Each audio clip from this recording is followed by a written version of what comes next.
This is Frog Valley Tropical Fruit Farm, and I wanted to talk about microbiomes and Canistel fruit. I'm going to go check on my Canistel fruit. So we have three types of Canistel, egg fruit.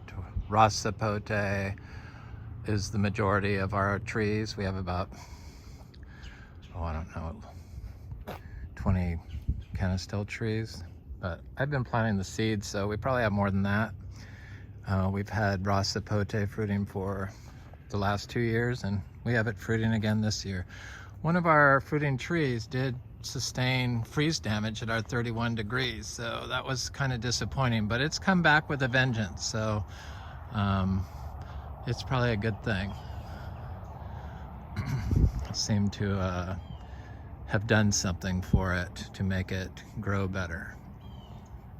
The nursery grown trees, the nursery grown trees just kind of have a hard time at first, and it can take a while before they take off, years sometimes.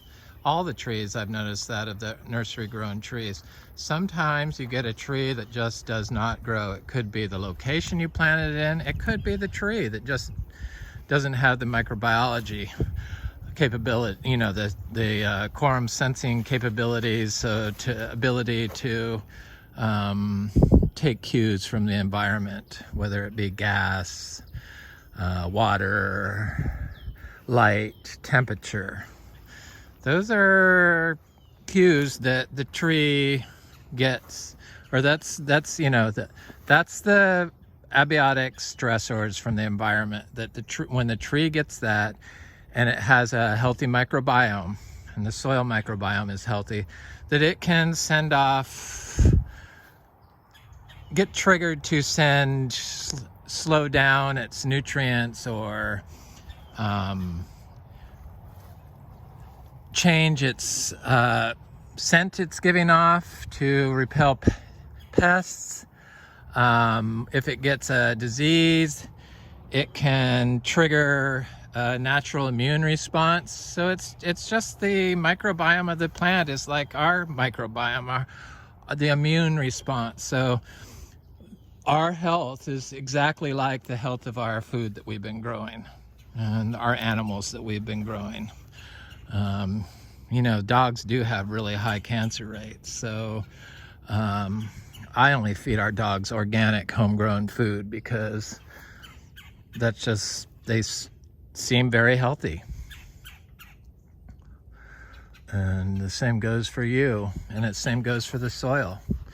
I guess the microbiome of the soil is, the diversity is being eradicated at incredible speed.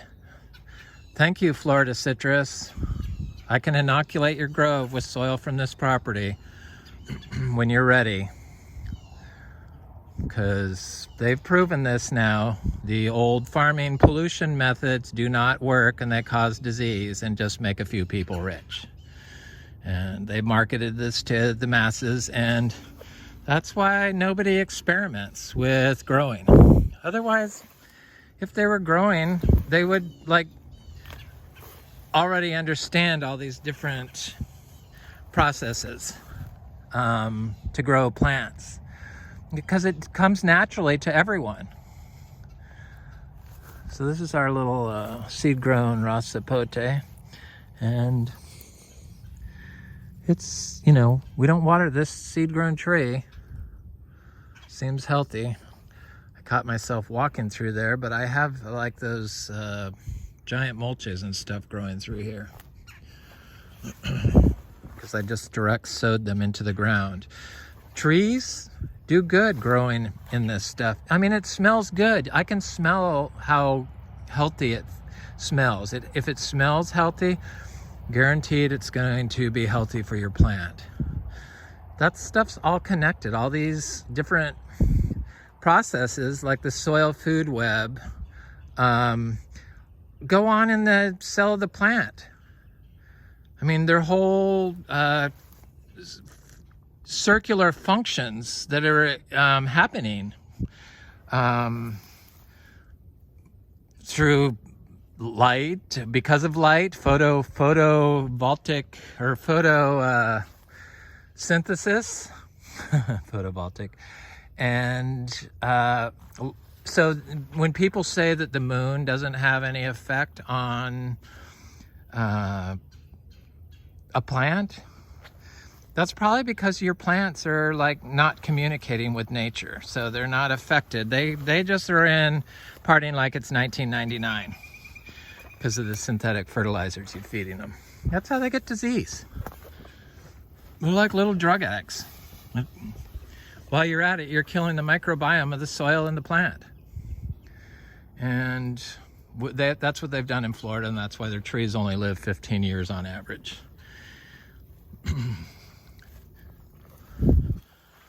You can't get a healthy plant with a pollutant.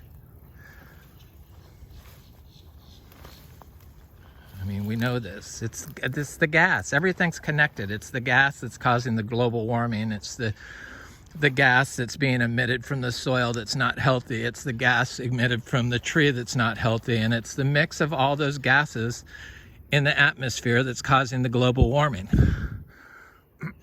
It's all the pollutants, the chemical pollutants in the car exhaust, for sure. Anyway, I just had to go over that. People just, for some reason, they just refuse to believe that pollution causes disease in their plants. They just double down on it. It's crazy. It's destroying Florida. Totally is destroying Florida. So I imagine, I've been thinking about, I'm going to go look at the other Canistel fruits and just trying to figure out where my path is. So I do always take the same path. I don't walk over new areas every time when I do these videos. I always take the same paths.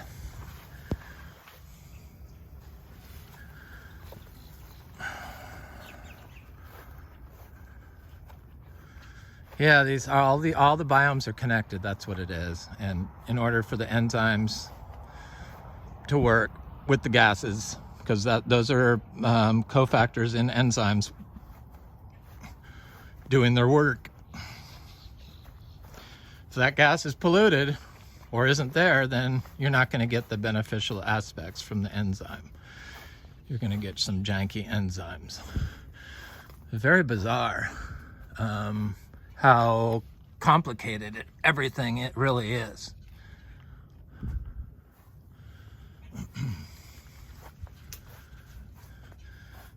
So, we grow everything the same way. This is a nursery grown grafted tree, so it's on water.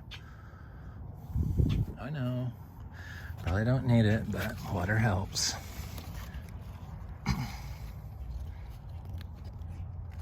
This is a egg fruit called Delightful, and it's very fat, like a very fat Canistel. I mean, like a very fat, it's a Canistel, like a very fat raw Sapote with a little nipple at the end. And this tree was flowering, continuously flowering, so I imagine once it starts getting with the program, it's going to really kick out the fruit, and will be able to show me how many times a year we can get fruit. I imagine it's like the guava, so it should, supposedly they're able to fruit continuously, so there's no reason to think that it wouldn't do that here in Florida if you were managing for soil health and focusing on the biology in the ground and the plant and in the air. That torch ginger is like huge. I've planted about 5 different torch gingers here, different colors, but it took me a while I think it took a while for the soil to get healthy enough to support them. So yeah, the Canistels, this one I believe, this was like a little 8-inch grafted tree I got from Garden of Delights in Homestead, I think. And and, you know, planted it without watering. I think that why it got so big so fast is because the dogs would pee right here. We feed our dogs all organic, so don't freak out. I just don't have to sell any of that fruit, I guess. That's probably what I shouldn't do. I could just use it for seeds and eat all the fruit myself. You got to worry about stuff like that when you're certified organic. It's crazy. It's like stress upon stress upon stress. We're real organic certified. That's, you know, they have to include the cow into your program. The cow is really important here in Florida. And I think for all of our systems should include the cows, since people eat so many of them. Cows and chickens. We don't have chickens because we got Jack Russells, but I imagine they would do great here. Get eaten by hawks, so it'd be a constant battle of some sort of weird cover, which I don't endorse. Maybe some of those little wild chickens would be good in here. They could hide from the hawks. Probably not. Too many hawks and owls. That's why we don't have any squirrels. They come here, but then they quickly disappear, poor little things. Of course, my neighbor, before he clear-cut his property over there, he started shooting all the squirrels. Because this is before he planted anything, because he didn't want them eating his fruit. This is what people do here in Florida. Just total stupidity. Don't even think about what animals eat those squirrels. And what use they are. It's like, this kwai muck's getting big.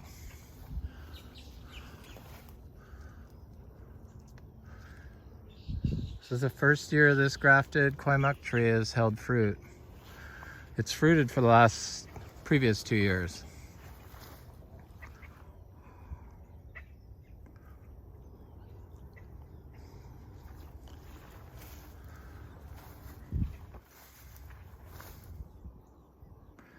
Yeah, mulch and living plants, that's what you want. It's very easy to put your system out of balance in a small space. I mean, look at this. It's just like there's so many bugs and everything in it, floating around. That's in the morning. Different bees, butterflies.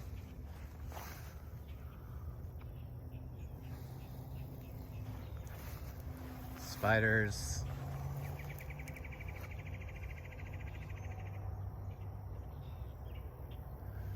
And egg fruit trees. There's one right here. I got distracted. Oops. The egg fruit tree. See it? Probably not. There it is. It's a raw sapote. I shouldn't walk in here because, well, I don't think I have anything planted in front of it, because I have some citrus and some other things planted in between these trees. So like right here.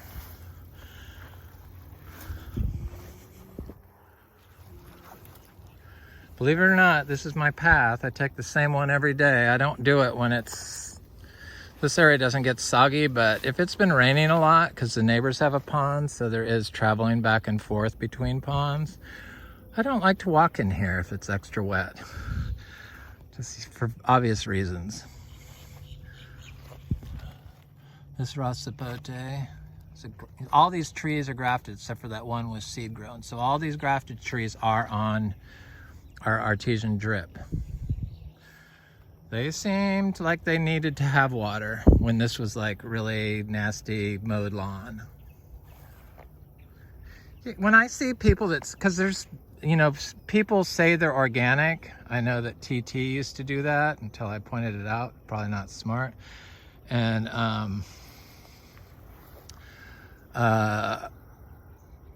but people say they're organic, but I can see their orchard floor, and if they have a mowed orchard floor and or they don't have any carbon on the orchard floor or grass or anything, like just dirt, I know that they're not organic, because there's no way you can do organic without carbon in Florida. It's impossible because of the sand.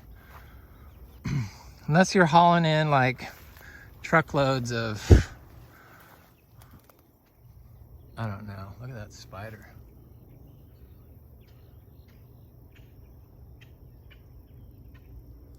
This is a raw Sapote. This one's doing very well, and these are all grafted trees, so they're on drip.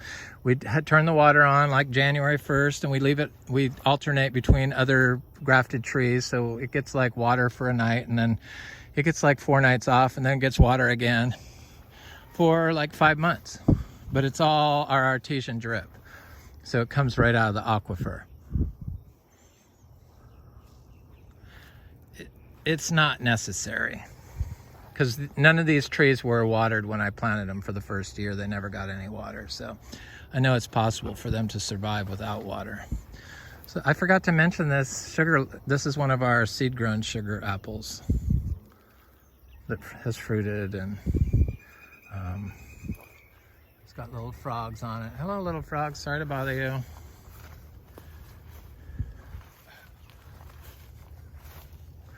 So I have another raw Sapote right here, and it's doing very well. This freaks people out for some reason. They like to see exactly where their tree is, and they want to like dig it out and clear everything around it, and so that you can see the tree. I just make sure that there's no vines winding itself around it. I thought that was a snake. This is the raw Sapote. And this tree had fruit on it, but something took it. And that was the first year this tree fruited. Oh no, is there? No, there's no fruit on here. When you have all these grasses and weeds growing around your trees, your tree is less likely to have its fruit stolen. At least that's my experience. It doesn't hurt the fruit. The jackfruit is looking nice. I gotta just look at this, but I can't go that way. Okay, where's my trail? Right here.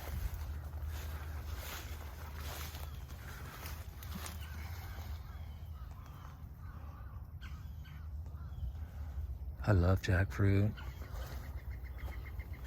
And we grow a lot of them. Most of them are seed grown. We don't water any of our seed grown trees.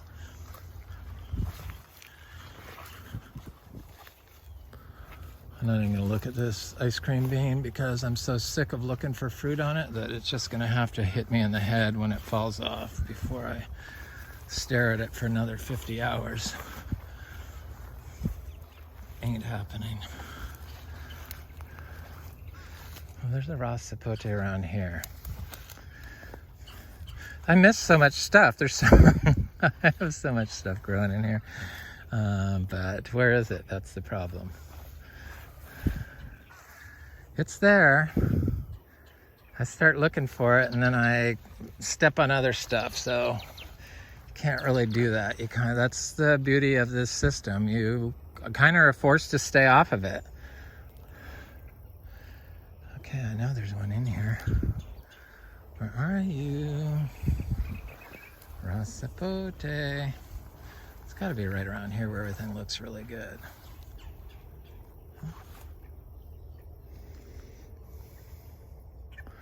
Anyway, I don't see it, but I know it's there. I should have done a location check before I started filming this video. The lychees look really good, finally.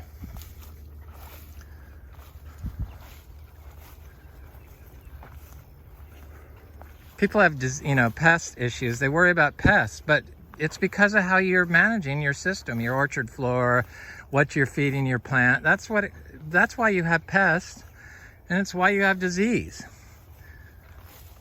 Conventional farming causes disease in plants and animals. It does. They know this. It's like, I can't wait until more people start showing their natural growing tropical fruit trees. Okay, Sapotes. Mrs. Lychee is doing well. They like, you know, all that lies that they told everyone that plants compete for nutrients from each other is untrue. Surprise, surprise. It was like the great mislead deed that's ruined the planet. Conventional farming. It's what it is. Okay, so look in there. There's a, I don't know how I get through here. I used to have a trail here, but I haven't taken it in a while. It's right. No, it's not right here. It's right here. Yeah, this is it. This is the egg for raw sapote right there.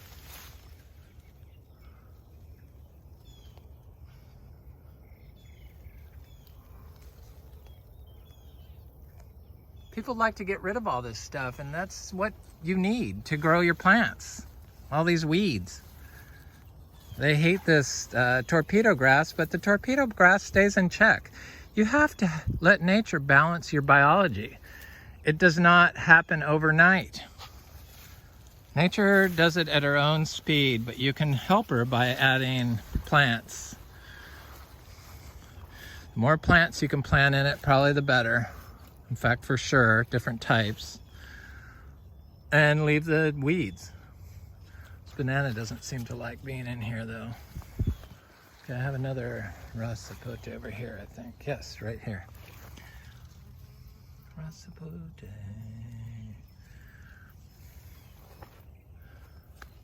And add manure, earthworm castings, carbon, and weeds.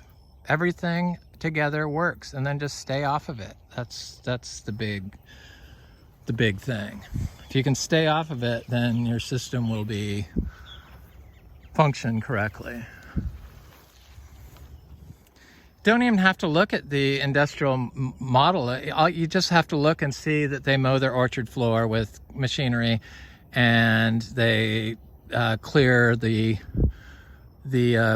plant zone with. They clear the plant zone. None of the citrus gets watered ever. This is the citrus that's going to ripen in summer. One of our seed-grown citrus.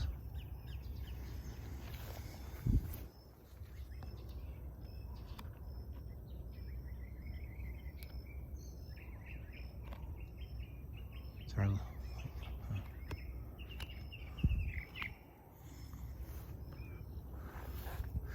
citrus, lychee, egg fruit, citrus, mango, banana. Anyway, it's Frog Valley Tropical Fruit Farm.